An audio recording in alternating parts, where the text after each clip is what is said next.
जय माता दी।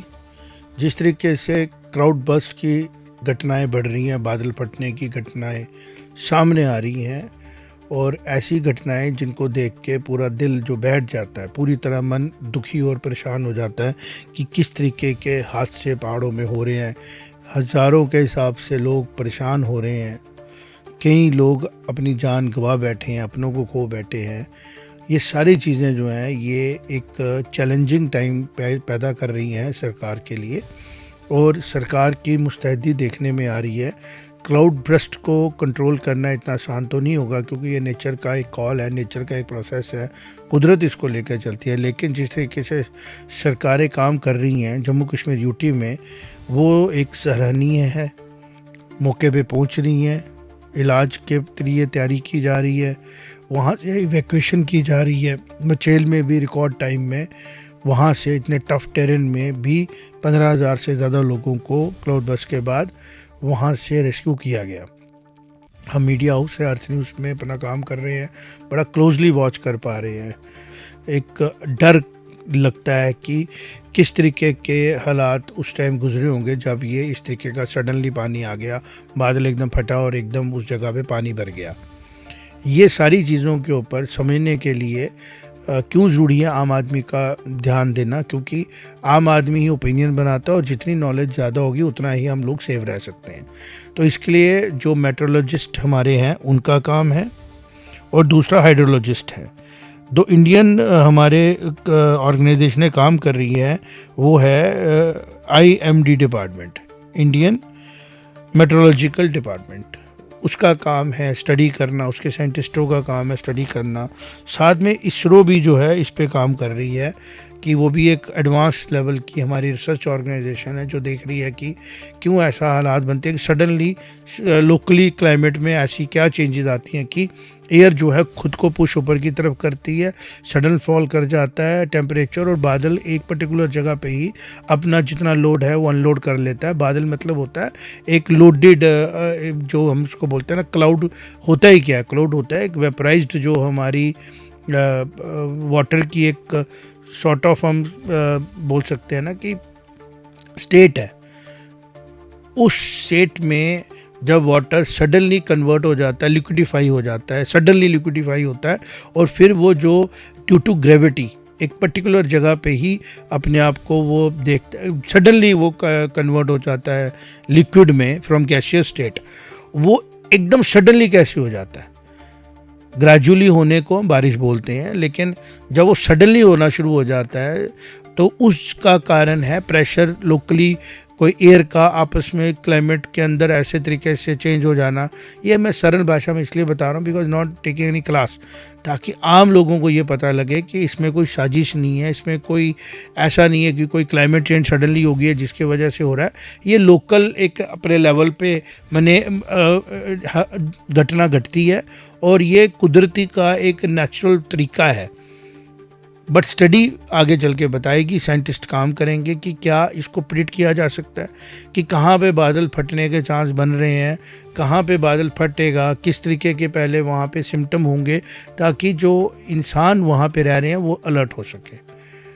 अब इसके आगे जो चीज़ें जो समझी जा सकती हैं वो ये है कि जो लोग हिल्स पे ही, मोस्टली हिमालयन रेंजेस पे ही ये चीज़ें आपको देखने में मिलेंगी, क्योंकि हिमालय ये मोस्टली मानसून टाइम पे हम देखते हैं, क्योंकि ये सारा जो हमारा मानसून का साइकिल है मोस्टली ये भारत में होता है, और भारत के एक एंड पे हिमालय, दूसरी तरफ समुंदर है।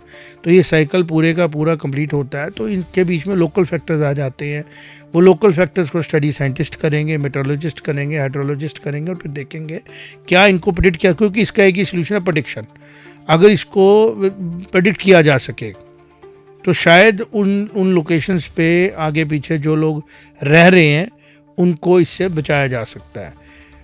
और दूसरी चीज़ होती है कि इसका मतलब ये भी सामने निकल के आ रहा है कि जो इमीडिएट हिल्स पे लोग रहते हैं वो ऐसे एरियाज़ में तभी ट्रांसफ़र किए जा सकते हैं जब ये क्लियर हो जाए बाय द साइंटिस्ट कि किस जगह पे प्रोबेबिलिटी ज़्यादा है, वहाँ ना रहा जाए। और जहाँ प्रोबेबिलिटी कम है वहाँ पे हैबिटेशन बनाई जाए। लेकिन ये सारी चीज़ें तभी होंगी जब इसके ऊपर एक थारो रिसर्च होगी, और थारो रिसर्च होने के बाद कोई कॉन्क्रीट एविडेंस के साथ इसके ऊपर सोल्यूशन दिया जाएगा। अब आ गया कि क्लाउड बर्स्ट के हालात जब बन जाते हैं, बादल फट जाता है, क्लाउड बर्स्ट हो जाता है पूरी तरह, तो उसके आगे के जो हालात हैं उसको कैसे हैंडल किया जा सकता है। तो ऑलरेडी हमारी JKUT में टीम्स हैं, NDRF की टीम्स हैं, लोकल NGOs हैं, लोकल एडमिनिस्ट्रेशन एकदम टोस पे खड़ी है। आज हम गए थे तो लोकल MLA कठुआ के भी अपने उन लोगों के पास पहुंचे हुए थे जो लोग उस क्लाउड बर्स्ट में, कठुआ वाले में ज़ख्मी हुए हैं, कईयों ने जान खोई है। वहाँ के DC भी पहुँचे हुए थे। ग्राउंड रिपोर्ट यही थी कि एडमिनिस्ट्रेशन अपना काम करने के लिए पूरी तरह मुस्तैद है और लोकल लोग भी आपस में काम कर रहे हैं। यही एक तरीका होता है किसी भी त्रासदी से बचने का, और वो लोकली किया जा रहा है। बाकी मोबाइल्स की हेल्प से हर इंफॉर्मेशन नीचे तक आ रही है। बट लेकिन जहाँ पे कठुआ में एट प्रेजेंट क्लाउड बर्स्ट हुआ है, जिसके बारे में बात की जा रही है और जो जानकारी निकल के आ रही है, वहाँ पे मुश्किल हालात हैं। 18 किलोमीटर तक का पैदल रास्ता है ऊपर जाने का। और साथ में जो चीज़ सामने निकल के आई वो ये आई कि वहाँ पे सिग्नल्स भी नहीं है, वहाँ पे उस तरीके की कनेक्टिविटी नहीं है। ऐसे रिमोट एरियाज़ में भी गवर्नमेंट जो है वो कोशिश कर रही है टाइम से पहुँचने की, और जैसे पहुँच रही हैं वैसे उनको मदद भी दी जा रही है। ये सारी चीज़ें जो हैं, वंस ये सारी चीज़ें स्टेबल हो जाएंगी तो कनेक्टिविटी को भी बढ़ाने की कोशिश की जाएगी।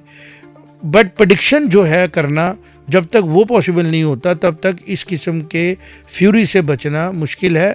पोस्ट फ्यूरी कैसे चीज़ें हम मैनेज कर सकते हैं वो समझने की ज़रूरत है। तो इसमें काफ़ी डिसीजन लेने पड़ेंगे आने वाले समय में, जिसमें बड़ा डिसीजन ये होगा कि पहाड़ों की तरफ ख़ास तौर पे मौसम जब हमारा बारिश का हो उस टाइम को जो ट्रांसपोर्ट है उस टाइम पहाड़ों पे जाना रिस्ट्रिक्ट किया जाए, और जो लोग पहाड़ों में रहते हैं उनको भी ऐसी जगहों पे कॉलोनाइज़ किया जाए, ऐसी एरियाज़ चिन्हित किए जाएं जहाँ पे प्रोबेबली एट प्रेजेंट डाटा जो है, एट प्रेजेंट जो सर्च है उसके हिसाब से ये पता हो कि कहाँ पे ऐसे बादल फटने की घटना होने का चांस कम है। इनसे हम चीज़ें हैंडल कर सकेंगे फ्यूचर में। प्रेजेंटली जो हो चुका है उसको मिनिमाइज लॉस में कन्वर्ट करना, रिहेबिलिटेशन करना, रिहेबिटेट करना, दोबारा से उनको अपने पाँव पे खड़ा करना, उनकी जो भी नुकसान हुए हैं उसमें सारा रोल जो है सिविल सोसाइटी दे रही है, उसमें गवर्नमेंट लगी हुई है, उसमें NGOs लगे हुए हैं। एक अपील मैं आप सबके सामने करूँगा कि अब ये जितना भी एक्सरसाइज हो रहा है गवर्नमेंट कर रही है, इसमें बहुत बड़ा रोल है उस रेवेन्यू का, उस मनी का जो गवर्नमेंट को मिलती है। तो मेरी अपील होगी इन सब लोगों से जो मेरा ये देखेंगे कि टैक्सेस पे करें। ये टैक्सेस नहीं है, ये हमारा ही इंश्योरेंस है, हम सबका इंश्योरेंस है। जब हम टैक्सेस पे करते हैं, इन टाइम टैक्सेस जमा कराते हैं और अपना पैसा गवर्नमेंट को देते हैं, गवर्नमेंट हमारी तो है, तो हम अपना इंश्योरेंस कराते हैं। क्योंकि अब जैसे हालात बने, JCBs जा रही हैं, आ रही हैं, ये सारा पैसा टैक्सेस से आया है। और गवर्नमेंट एम्प्लॉय ऑलरेडी जब भी सैलरी लेते हैं वो टैक्सेस पे कर उनको करने ही पड़ते हैं।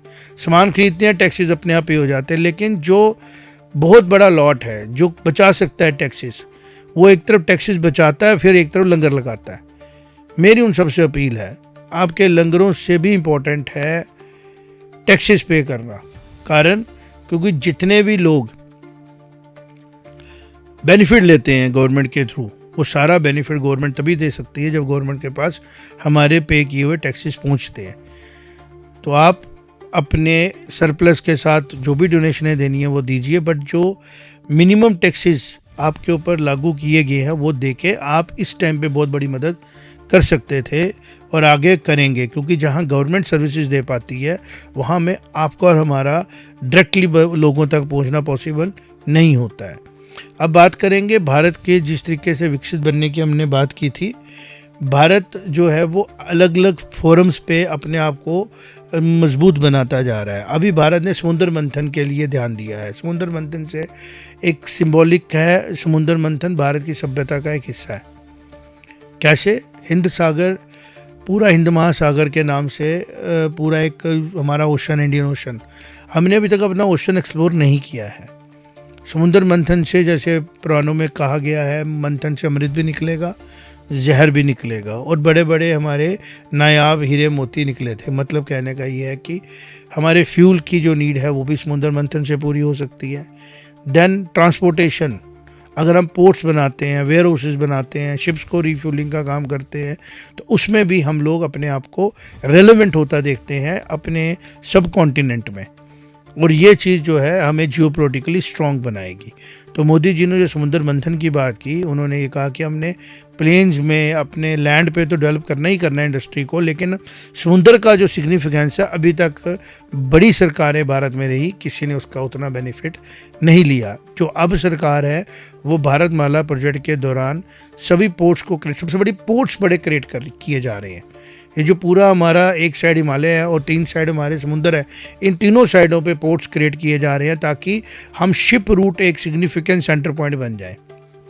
इसके बनने से भारत की जियोपॉलिटिकल पोजीशन भी और स्ट्रेंथन होती है। और जितना बड़ा हमारा एक्सपोजर है ओशन के साथ, इतना एक्सपोजर शायद ही किसी हमारी जैसी कंट्री का हो जिसके पास लैंड बैंक भी हो, ह्यूमन रिसोर्स भी हो और कंजम्पशन भी हो और इतना बड़ा पोर्ट भी हो। हिस्ट्री में पी पोर्ट सिटी की अपनी सिग्निफिकेंस होती थी जो कि भारत अभी तक एक्सप्लोर नहीं कर पाया है। तो भारत इसी तरफ आगे बढ़ रहा है और ये एक बहुत बड़ा अचीवमेंट होगा प्रेजेंट गवर्नमेंट का। अगर हम इसको अचीव कर पाएँ तो आम लोग इससे अवेयर हों, इसलिए मैंने इसके बारे में चर्चा की कि अब समुद्र मंथन होगा कि जो भारत का अपना समुंदर है उसमें जो मिनरल्स हैं, उसमें जो नेचुरल रिसोर्सेज हैं, भारत उनको खंगालेगा भी। और उसके अलावा जो ट्रांसपोर्ट रूट में भारत की सिग्निफिकेंस हो सकती थी जो आज तक नहीं हुई है, उसको भी क्लेम करेगा by making infrastructure on the ports. ये बात शेयर करनी थी आपसे की। मिलते हैं नेक्स्ट एपिसोड में। जय माता दी।